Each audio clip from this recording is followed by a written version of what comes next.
Hey bag ladies and bag dudes, today I'm going to be talking about friction markers, art gallery fabrics. The book review will be for Sewing to Sell.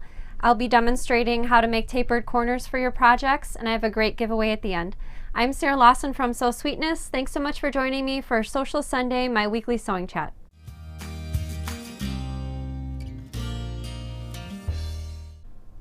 Hey everybody, thank you so much for joining me for Sewcial Sunday. I hope you had a great day today. I hope you had a wonderful holiday. I see Carol's watching from St. Louis. Lori's watching in Southern California. And Michelle's watching as well. Thank you so much everybody for joining me for Sewcial Sunday, whether you're watching live or watching the recording later on in the week. We really appreciate you watching. So I have a couple of updates before I get over to my favorite part of the show, Notion of the Week. I know some of you have been asking about the Baker Street bag acrylic templates. We have those actually on the way. This is the acrylic template for that bag. I know a lot of you like making this pattern. It's a free pattern and video up on my YouTube channel, and we'll have the templates in stock approximately January 7th. Also, and this is linked to in the description, we're still collecting recipes for the Sew Sweetness community recipe book. This is a free ebook that we'll be distributing to anybody who's interested in that. We just have a little over a week to get your recipes in if you're interested. All you have to do is email your recipe to the email address in the instructions. Everything's in the description, but I think we've only got about 24 recipes, so we were hoping to get some more. I know the holidays were really busy. Hopefully you have some time in the coming week and a half or so to email your very best recipe. We'd really love to include it in our recipe book. So before I get started, just about everything that I talk about during Sewcial Sunday are things that I've purchased myself. So these are not things that I'm getting paid to talk to you about, but rather just cool things that I found that I'd like to share with you. And also everything that I'm scheduled to talk about, I link to in the description. So if you're interested in finding out more about any of the notions, fabrics, books, or projects that I talk about during Sewcial Sunday, just check that link in the description and you can find out more there. So today, as part of the Notion of the Week, I'm talking about these friction markers. They come in several different colors. Someone actually emailed me about these markers last week. I actually hadn't tried them out before, so as soon as I got the email, I went ahead and purchased some, and we got some in the online site as well. So I'm going to step over to the side camera and show you how these guys work and also how well they remove with an iron. Okay, so here's what they look like in the package, and these are the colors. As you can see, kind of a rainbow of different colors, and I cut out a piece of fabric before the show just so that I can show you how they write on the wrong side of the fabric, because I prefer using either friction pens, this is what my friction pen looks like that I like using, but I prefer marking with friction pens on either the wrong side of the fabric. So I use them, especially when I'm cutting out my pattern pieces, I use the friction pens to trace around the pattern pieces. Or if I'm marking an area of the bag that won't be seen when the bag is finished, so for example an area that might be covered up with a strap, I'll go ahead and mark on the right side of the fabric, but otherwise I prefer marking on just the wrong side of the fabric. And let me test a few of these out on my fabric just so that you can see how they work. And actually, let me grab that, I'm going to grab that Baker Street bag template and use that to draw around. So I really like the smoothness of the markers. So sometimes my pens, certain areas, the friction pens, the ink is a little bit hard to see, or I have a hard time getting a continuous line at times.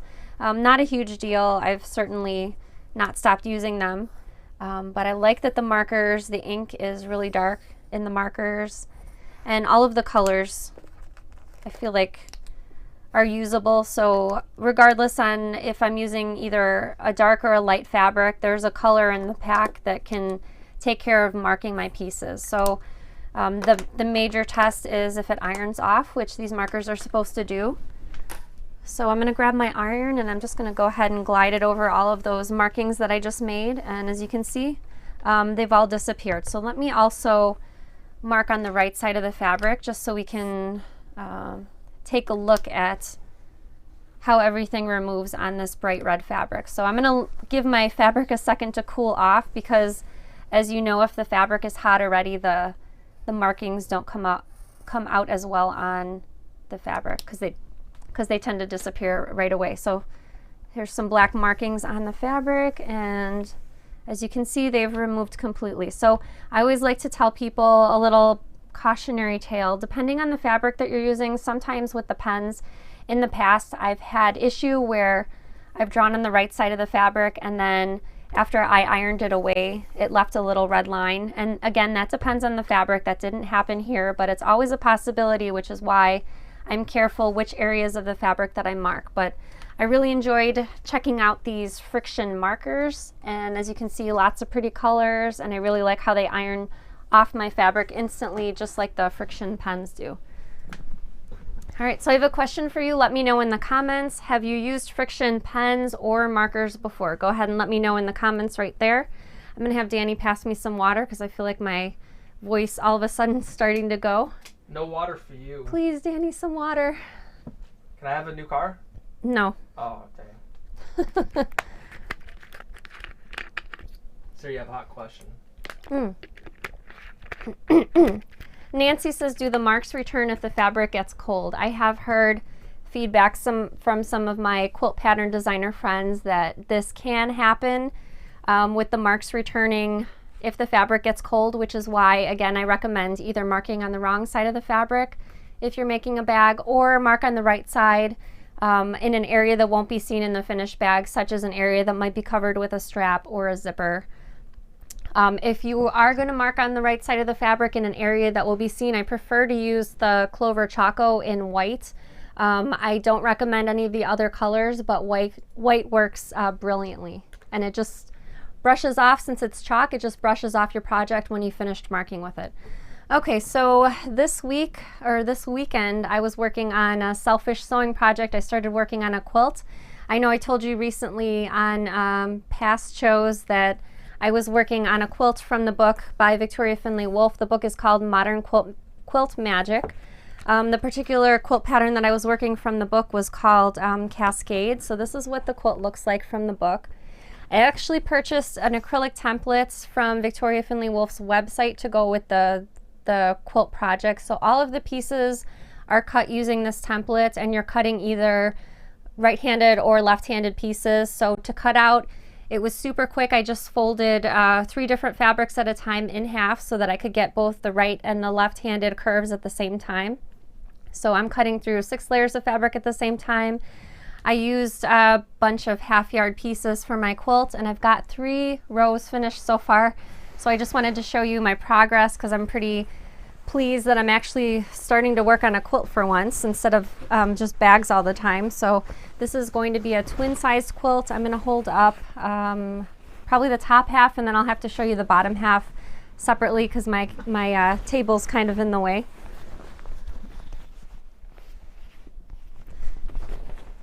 So I decided to go with sort of like a gradation of color. So the top of my quilt is grays, purples, and pinks, and then the bottom goes to white. So I know it's really hard to tell in that close-up camera. I'll try to take photos as soon as I finish the quilt just so you can see the full view of the quilt, and I'm really excited to finish this one. I used all art gallery fabrics and a few solids for the quilt, and I'll show you some of the fabrics that I used in the quilt in just a second over in my side camera. So yeah, really excited. Each of the rows took me about an hour and a half to piece, and it was just the same piece over and over. So it was really, really nice just sitting down at the sewing machine, not having to think about anything, and just adding one piece at a time, the same piece over and over basically. So Danny's favorite part of the show, where we invite you right now to go ahead and type in the comments either bag lady or bag dude. So go ahead and type that for us in the comments either on Facebook or YouTube, however you're watching Sewcial Sunday. We really appreciate the bag making community. Danny sat down an hour before the show, and we enjoyed seeing all of the really fun comments coming through on Facebook and YouTube. We really appreciate you so much, and thanks for being part of the community. So the fabric that I've added to my stash are all of those fabrics that I'm using in my quilt. I'm going to pop over to the side camera and show you what they look like kind of in bigger pieces, bigger chunks closer up. Okay, so I'm going to start with the white fabrics, sort of white text type prints that I used for the the fabrics. And again, these are all from Art Gallery Fabrics, and I purchased most of them from Hawthorne Threads. So I linked Hawthorne Threads in the description in case you're interested in finding out more about any of these. So some of these are white background, and some of them, like this particular one, are a little bit creamier, but I feel like they all go together.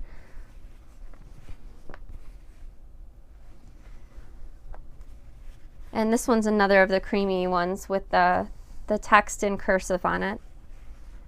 And there's two that I purchased a little bit extra of. So this one, I really liked the ruler print design, and I like that it's non-directional, so the ruler's going in all different directions.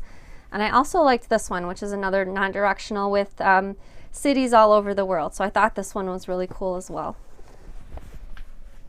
And so I chose for my quilt to go with purples, pinks, and teals. And so these are some of the fabrics. This particular fabric line is one of my most favorite from Art Gallery, and the fabric line is called Indelible. So it's got lots of text print. I wanted to flip open and show you the deer print over here. This is almost not exactly metallic, but it definitely has like a silvery coloring to it. And this is another of my favorites from Indelible. I've purchased a lot of both of these two purple fabrics. So this has a lovely birch print with birds on it. So these two are my favorites. So I sort of centered the quilt fabric choices around these two particular fabrics. So I tried to pick some more purples, different shades of purple, so they stand out, so they're not all blending in together. I used a couple of solids as well. These are also Art Gallery solids. And then I also chose some pinks to kind of go along with the purples in the quilt. So not an overabundance of pink, but just a little bit. So I really thought this one was cute. I haven't seen this one before I purchased it, but I liked the little woodland animals in it. And then I just chose some basics that were kind of in the same color family. And then another solid. Okay, so to round that out, I also chose some teals and some grays. So again, I tried to stay in the same color family. I went on the Hawthorne Threads website and I just did a search for Art Gallery fabrics, which is what I linked to you in the description. And then I just chose a bunch of fabrics that looked kind of similar. So these are all the teals that I came across. I super love this one. This one's got some great colors in it. And then one more neutral. I've got a bunch of grays in my quilt. So I've got some grays from that Indelible fabric line that I mentioned previously with the purple fabrics. And I think these are all, yeah, these are all from Indelible. So really excited to finish my quilt. I purchased enough fabrics so that I can make another quilt someday with kind of the same scheme of fabric colors, because I really love the purples and the pinks and the grays. But again, I'll share that quilt with you when I get it finished. Hopefully I'll finish it sometime during the week. So it was my son William's 12th birthday today. We went out for dinner before the show, right before the show actually, and this is the first time my parents and my grandma are watching the show live from our living room. So they're right there in the living room. They're a little too shy to say hi, but maybe in future I can get them on and grill them with a few questions. All right, so we'd like to invite you now, if you enjoy our live shows, if you enjoy our sewing tutorial videos and our bag making videos, if you're watching on Facebook, if you could hit the share button right now, share this sewing video with your other sewing friends on Facebook. If you're watching on YouTube, we hope you'll subscribe to our YouTube channel if you aren't already. Regardless, the likes and shares help us out so much, and the like button looks like this, the thumbs up icon. So we really, really appreciate the likes and shares, and thank you so much for doing that. Okay, so my book review for tonight is actually two books, kind of in the same subject matter. The two books are called Sewing to Sell and More Sewing to Sell. So I'm going to pop over to the side camera and talk about both of these books. Okay, so these books are both written by Virginia Lindsay. I'm going to talk about the first book in the series first, which is called Sewing to Sell, and then I'll talk about More Sewing to Sell, and I have thoughts about both of them and which one you should buy if you're deciding between the two, because I think that's definitely an option in case you don't want to pick up both of these books. Okay, so Sewing to Sell, how to sell locally and online if you're making bags, pouches, accessories, or other things like, for instance, baby bibs or headbands, whatever you're making sewing wise to sell. Okay, so I bookmarked a few spots in the book that I thought were important. Let me flip through a few of these pages and then I'll get over to my bookmarked areas. So this first book is just super basic information. There's a lot of interviews with small business owners who are already making things to sell either online or at craft fairs. So I thought that was pretty interesting reading those interviews. They're really short interviews, maybe four to 8 question interviews. Identifying your customers is talked about because I think it's important to specialize what you're sewing rather than trying to sell to everybody. Pick a certain area and go from there. So I thought that was really important. There's lots of beautiful photographs in each chapter with items that people are already successfully selling online. And essential equipment, I'm assuming you've already got your sewing machine and all the basics if you're watching this show. And I'm going to jump over to my first bookmarked item. So the first part of selling is selecting a name. So this first book, Sewing to Sell, is assuming that you've not already started selling things. So the information is just from the ground up, just the basics. Keeping the names short and easy, either your business name or the name of the items that you'll be selling. I want to share a funny story about this with the very first pattern that I ever sold, which is, you know it as the ... dash bag, but while I was working on that pattern before it was made available publicly, I was talking to one of my friends, and the initial name for that pattern was Zipper-dee-doo-dah bag because it has a lot of zippers. And my friend Pat Sloan said, you know, you want to pick a name that's short and people can say it easily, because if say if you go on a radio show to talk about it, you talk about it to people in person, or people, say shop owners, need to recommend your pattern to their customers, you don't want to pick a name that's hard to say on first glance, which I think Zipper-dee-doo-dah, which is kind of a play on Zippity-doo-dah from Disney. So long story short, I ended up naming the bag ... dash and not Zipper-dee-doo-dah. Names are important, so that's why I bookmarked that particular passage on choosing a name for your business. Taking good photographs are important, as well as setting up your website. I feel like some of these things were touched on the second book, so I'm not going to go into super hard detail on them in here, but I wanted to flip through the rest of the things that I bookmarked. So this particular chapter deals with pricing your items to sell, and I wanted to read this small little chapter right here. Your time is what really determines the cost. Think clearly about how much you want to make an hour. I remember when I first began my business, after I finished my very first show, I thought about all the time I had spent sewing and realized in the end that I only made about $3.50 an hour. If you plan to sell something for $15 and it takes you 3 hours to make and your materials cost $3, you need to change something quickly because you'd be making only $4 an hour. Realistically, when you begin to sell more, you will see that you almost never make only one thing at a time, so you will have to make some guesstimates. If you want to make $15 an hour, you have to plan your projects and work efficiently to make the most of your time in the sewing room. If materials cost you $9.25 and it takes an hour and a half to make your item, a reasonable price to charge would be $32, right? Will people pay $32 for that item? So I thought that was really important, something to think about. There's no right or wrong answer, but you definitely always want to be paying yourself reasonable labor per hour prices. All right, so this portion of the book, the first portion talks about basics of learning how to sell your items at craft fairs or online, and the second half of the book has sewing patterns for quick and useful items that you can make, and you have permission to make these items to sell them. So I'm going to flip through these briefly. Boxy pin cushion. I'll just flip through some of these. Craft aprons. So all of these are smaller projects, quicker to make, taking into consideration that you want to be able to charge a fair price. So you want them to be quicker so that you can make lots of them, kind of assembly line style. Okay, napkins, which, you know, super basic. Oven mitts, which are useful, also quick projects.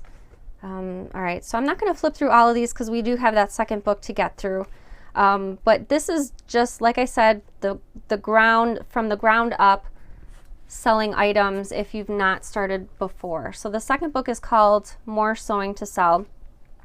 And this book is following the same format. So there's interviews in this book, as well as here's all of the projects in this particular book. So as you can see, there's some bag and accessory projects and also some home deck items, aprons.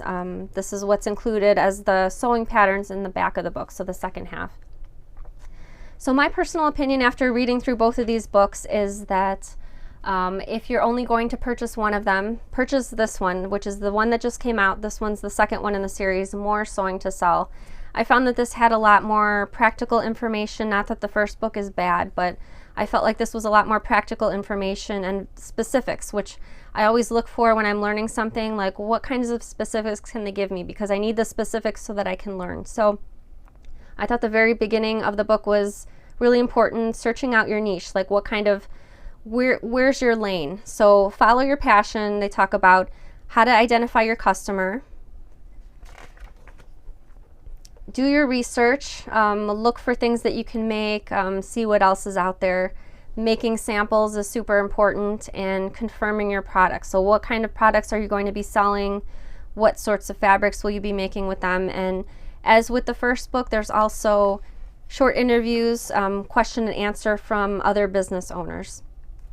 Okay, so this portion of the book is focused on selling online, how to do that, where to sell. Etsy is talked about in the book. Photography is very important if you're selling online. So this particular chapter shows this in this example with the llama stuffed animal. The importance of product photographs. So you don't want to just have one photograph for your product. You want to take photographs of the same project from multiple angles, and some of them being close up. They use a light box to take these photographs so that the actual product stands out and you just have the white background. And there's also sort of a lifestyle photo included, so the child holding the llama, just to give you ideas for who would be using that particular product. Talking about marketing copy, what kind of information will you be including in your product listing for that. So again, I liked this second book more because it was more specific. They even talk about craft fairs, having a booth at a craft fair, and this is the example in this particular chapter. I know a lot of you are considering selling not just online but in person at craft fairs. Selling wholesale, right here, this particular portion drew my eye. It says right here, shop owners need to be able to mark up their goods at least 40% to make a reasonable profit. Can you take that kind of hit on your bottom line? If you have created a line of handmade goods that translates into proper profit margins, the answer should be yes. So not everyone is built to sell wholesale, but they do talk about that in the book as well. Hiring help is also talked about. You may be familiar with the fabric designer Anna Maria Horner. So she talks about not just selling wholesale, but hiring employees. So this particular portion talks about the employees. Let me skip to my next bookmarked section. Identifying your customer so that you can target your customer over social media. So social media, I find that super important. Not a whole lot of businesses these days can get by with having no social media whatsoever. So they talk about that in the book as well. Networking, using newsletters, paid advertising, that's also talked about in that chapter. So I bookmarked one more section in the book, and that is a section where I wanted to talk about focusing on your project. So the product that you're selling. So instead of selling 20 or 30 different bags, you might want to focus on just a smaller segment so that you can have really strong offerings. So I wanted to read this particular interview from Amy Richardson of June and January. What brought you to focus on the primary colors and simple designs that are the cornerstone of your brand? Many hobby sewers get caught up in trying to do too much and selling too many different things when they begin their business. How did you avoid this common pitfall? And I just wanted to read the answer really quick. I definitely was guilty of the too much mentality. The first manufacturer we had in 2013 saw that I was struggling with the idea of so many styles, so many prints, and so many combinations, and he gave me some of the best advice. Go narrow and deep. It was some of the best words of wisdom I've ever received to date. I lived by that mentality from that point on and started to introduce more basic, solid colors into the lineup, and they were so successful. We still follow the narrow and deep ideology, but we're able to do it on a larger scale as our production allows. So I thought that was really important. Don't try to do so many different things. Just focus on what you're good at or where you can be strongest, and then you can always branch out at a later date. So the projects that I mentioned in the second half of the book are all there. Let me show you that photograph in the beginnings just so you can see all the projects that are included. Just quick accessories projects. There's some bags, a backpack, a tote bag. So some nice projects in the book. And again, the book review was for the 2 books, Sewing to Sell and More Sewing to Sell. I found this one, More Sewing to Sell, to be super valuable. So if you're interested in this subject matter, definitely pick this one up. I thought that was a really strong book. Okay, sorry, my book review went on a little bit longer than usual today, but I know a lot of you are interested in that type of subject matter, and you have a lot of questions about how to sell your bags and pouches. As a reminder, in case you've missed 2 of our past shows, I had a show, a live question and answer show earlier this year with a CPA / accountant. So if you're interested in watching that show in case you missed it, I've linked that in the description, because if you have a business, you need to take care of the stuff, all those tax related things. I hate math and I don't like numbers, so I don't like that kind of stuff, but we have our CPA to take care of that for us. There's also another live show that we had this year that I've linked to in the description. I had a panel discussion earlier with some of my viewers who make and sell bags either online and consignment in brick and mortar shops, at craft fairs. So if you missed that, you'll want to check that one out as well, and I've linked to that in the description too.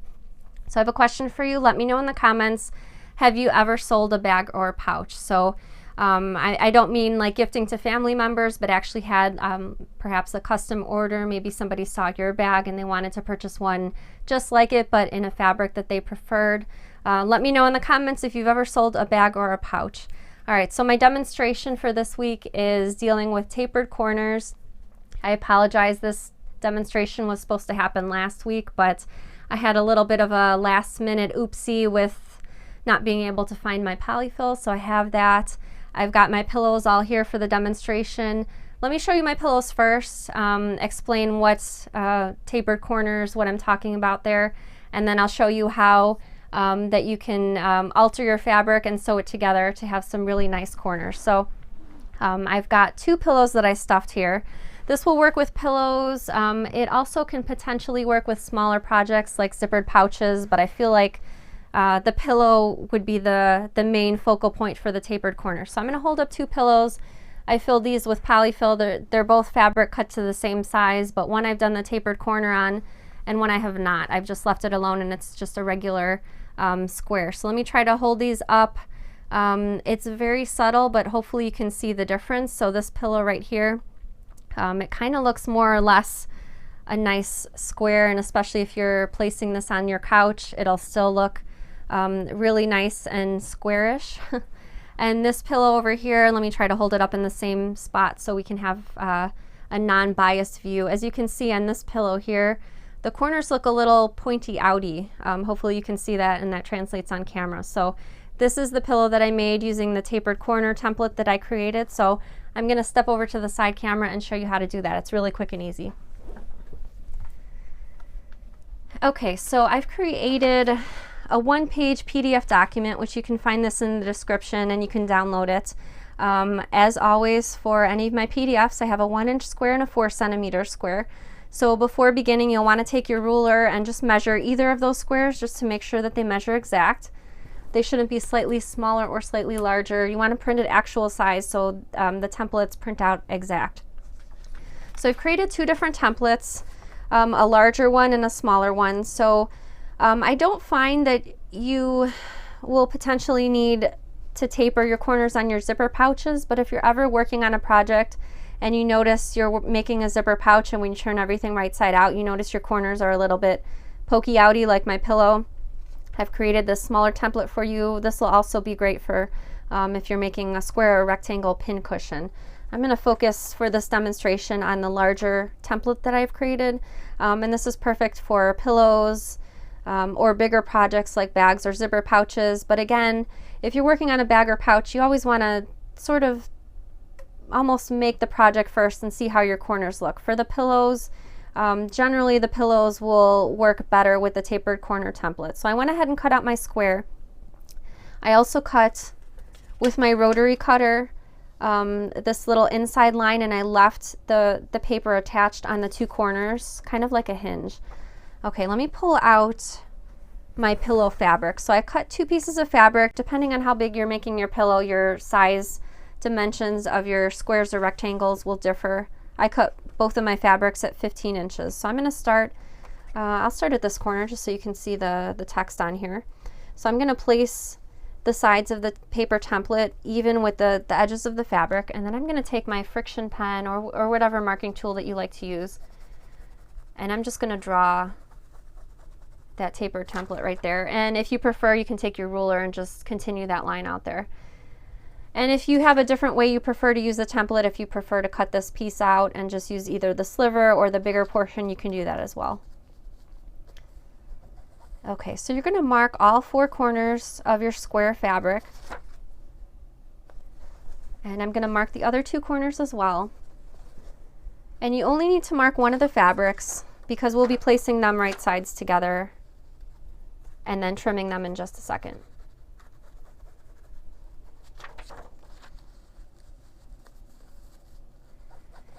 Okay, so after you mark the one fabric on the wrong side of the fabric, you're going to take out your second piece of fabric and place them right sides together.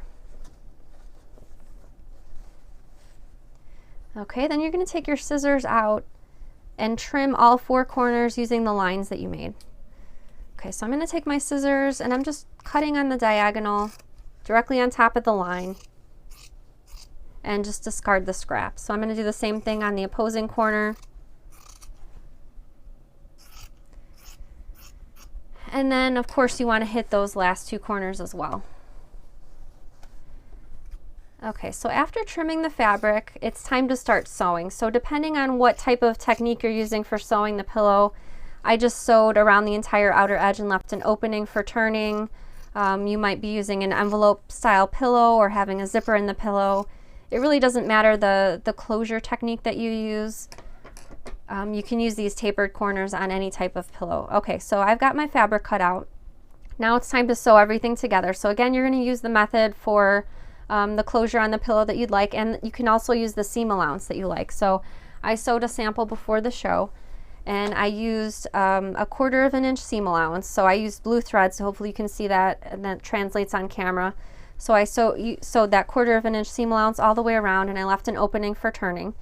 I turned my fabric right side out and poked out the corners, and then me being the lazy sewer that I am, I just sort of top stitch my corners closed. You'll likely want to use a slip stitch, or if you're using the envelope or the zipper method, your pillow will be finished that way. So let me show you again on the close-up camera so that you can see the difference. So here's the pillow that I made using the tapered corners. As you can see, it more or less forms a square, and here's the pillow without the tapered corners with just the sewing just the square as is. So as you can see, it kind of is a little bit pokey outy. So I'll show you again in the front camera so you can see the difference one more time. Here's the tapered corner pillow, and here's the one without the tapered corners. Tapered corner without tapered corners. So hopefully you enjoyed that demonstration. Again, the templates, the 2 templates, the small and large one, are linked to in the description in case you'd like to use it for your pillows going forward. All right, so if you have a question for me, go ahead and let me know in the comments. Type it in the comments right now. It can be either a sewing related question, bag making related question about a notion or tool. Go ahead and type that and I'll answer as many as I can live. Before we get over to that, I wanted to announce the winner of last week's giveaway. So the winner of last week's giveaway was Helen Mackenzie Joy. So congratulations to you, Helen. I've contacted you on social media. Hopefully I'll hear back from you soon so that I can get you your prize. All right, Danny, take it away with the questions. He's got one ready for me. Anita says, can you use this on an envelope case? Yes, you sure can use that tapered corner on an envelope. briefly for an envelope backing, you're basically cutting two pieces of fabric that overlap slightly so that you can kind of get in there and put either your pillow form inside. Well, likely you're using a pillow form if you're using the envelope method. I was too lazy to go over to Joann's and get some pillow forms, but I used polyfill for mine. Tina says pokey outie is my new favorite word. Yeah, I couldn't think of a... Danny, what's a better word for pokey outie instead of that for the... Someone said dog ears. Dog ears. Yeah, it kind of does look like dog ears. Yeah, pokey outie sounds cool though. Shireen says, question on the Appaloosa bag. Can I insert a recessed zipper on the main bag, not the pleats, and complete it with the flap? Is that doable? Definitely doable. You might want to take a look at the free Baker Street bag, either pattern or video, and use that same method for the recessed zipper. I also have a different tutorial on my YouTube channel for a fully enclosed recessed zipper, but I really like the one in the Baker Street bag. It's a little bit easier to put in, and it's definitely doable for the Appaloosa bag. Mary says, for the new sling backpack, will there be an option for left or right side? So the great thing about the new sling backpack, which is coming out at the end of January, it's called the Park Sling Backpack. Maybe Violet can hand it to me. Violet, can you hand it to me? It's right here. You don't have to come on camera, don't worry. The kids are quietly in the living room. The green one, yeah. Just hand that one to me, if you wouldn't mind. Thank you. So the great thing about, this is the size small. It also comes in a bigger size, size large. The great thing about this backpack, it has D-rings on either side, so you can clip the swivel clip, depending on if you're right or left-handed. If you want to clip the swivel clip to the other side, you can. So it'll work for both a right or a left-handed person. I'm going to put it on my back and try not to cover my microphone. And this is what it looks like. Maybe Danny can take that. Yeah. And like I said, if you want to switch it to the other shoulder, you can just clip the clip on the other D-ring, and it's completely adjustable that way. Sorry about that, Danny. Angeline says, please teach techniques to sew a binding around a round pot holder. So I will write that down. I think that's a great idea. Binding pot holder. That actually might be a good project for, I'm trying to think of projects for the book club that we're going to be doing early in 2019. So I've got a few projects already, but maybe a really cute pot holder, a round one would be cute, and then I can show you that technique for adding binding through a curve. Diana says, Sarah, what was the fabric used in the Epicure bag in Minikins 2? Let me grab those from behind me so that I can show you. Okay, so this is the project that she was talking about. The fabric that I used is from a fabric line called Outback Wife. It's actually a bark cloth fabric. As far as I'm aware, there were actually two lines of fabric in the Outback Wife fabric line. I purchased my Outback Wife fabric some time ago, but I found it online at Stash Fabrics. You might also be able to find some on Etsy. But Stash Fabrics, last I checked, had a pretty good selection still of the Outback Wife bark cloth fabric. Marie says, Sarah, I've heard you mention a newsletter in the past. Is there something I'm missing out on? I am on Facebook and YouTube, but unsure if there's a publication I'm missing. So I do have a newsletter. If you go to sewsweetness.com, one of the tabs at the top of the site, or if you're looking on a cell phone or an iPad, that search bar will be usually on the left-hand side of your screen. But there is a selection for newsletter. You can sign up for your newsletter. We just need your email address. And I send a newsletter out maybe once or twice a month, depending on what we've got going on. The newsletters include either new projects or new videos that we have. And just to keep you up to date, I haven't sent one out. I don't think I sent one out during the month of December just because I know me personally, after Thanksgiving, I was getting a lot of marketing emails from businesses that I followed, and it was a little bit overwhelming, so I did not want to contribute to that holiday overwhelming of the newsletter emails, so I put off sending anything out in December, but I'll probably get back to that in January when our 4-pack video bundle comes out. Carrie says, for the sewing room stand, is there a reason the Peltex is inserted from a small opening on the side versus leaving one of the top edges open, then top stitching closed? So you could insert the Peltex either one. Inserting it from the side was just the one that I chose, but it certainly can be inserted from the top edge instead if you prefer to do that. Oh, thank you, Amanda. Amanda linked to the newsletter. SewSweetness.com/newsletter is another way to do that. And we also have a free pattern and video, well, free pattern for newsletter subscribers. The Oslo Craft Bag is a freebie that we send out to all newsletter subscribers. So if you're interested in that, it's a great craft bag. Just sign up for the newsletter and you'll get that email with the pattern automatically. Joanne says, for the Baker Street bag, you list 3/4 of a yard exterior fabric. Is this for the 40-inch fabric? Would it be different for the vinyl, which is usually wider? So I usually base my fabric requirements for my patterns off of quilting cotton, which is generally at least, well, usually between 42 inches and 44 inches in width. If you're using a different fabric like vinyl, you may be able to get away with using less, but it depends on how the pattern pieces, how big they are, and how many of them. Yeah, I guess that's the short answer to that one. Mandy says, what is the name of the fabric that you use in Minikin Season 1 Cotton Candy Pouch video tutorial, the seed packets? I love that fabric and must have it. So I don't have that particular pouch handy, but the fabric line, or the fabric manufacturer rather, was called Lake House Fabrics.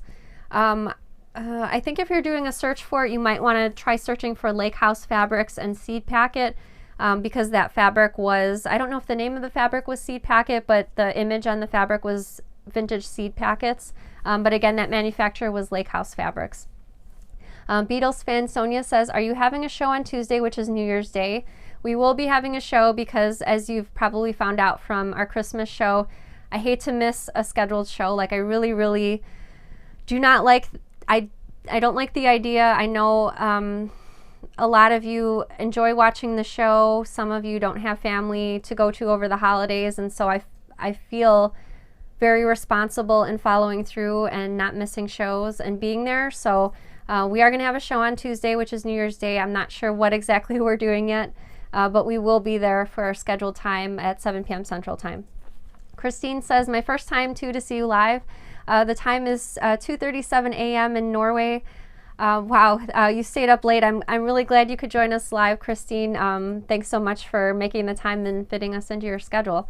Michelle says, if using a canvas fabric, do you think you can eliminate the shape flex? So that depends on what part of the bag you're using the canvas fabric for. So I've used canvas fabrics before for lining, and if that's the case, I usually do skip on the shape flex interfacing, because canvas fabric is a little bit more substantial than the quilting cotton that I normally use.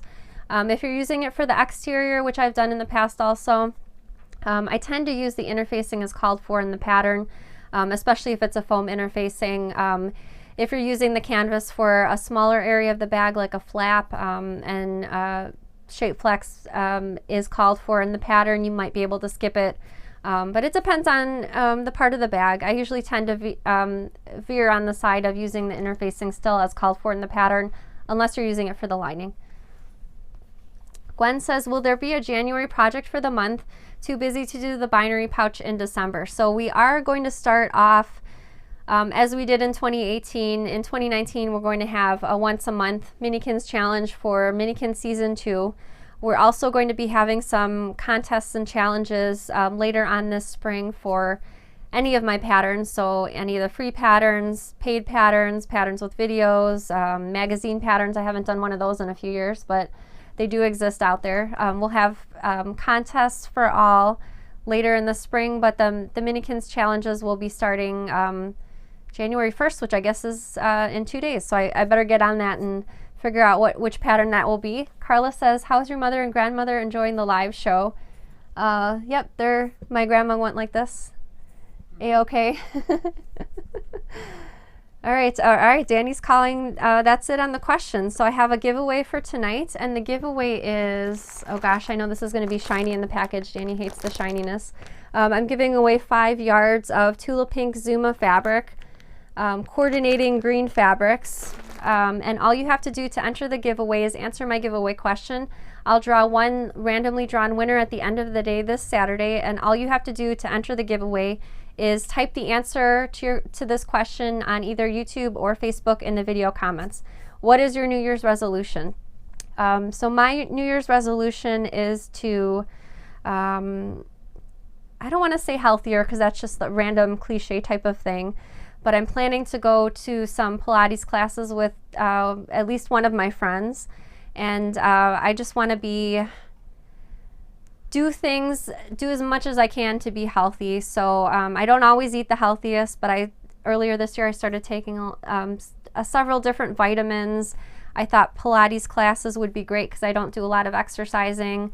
Or at least I have a hard time keeping up with exercising. So I'm going to try the Pilates classes, see how that goes. So that's my New Year's resolution. Do some sort of exercising on a regular basis, whether it be that or going for walks with Danny. So hopefully we can start that if the weather warms up a little in Chicago. So let me be the first one to wish you a Happy New Year. We will be having a show this Tuesday, but in case I don't talk to you before then, Happy New Year. Thanks so much for watching Sewcial Sunday. I hope you have a great week and happy sewing. Bye, everybody.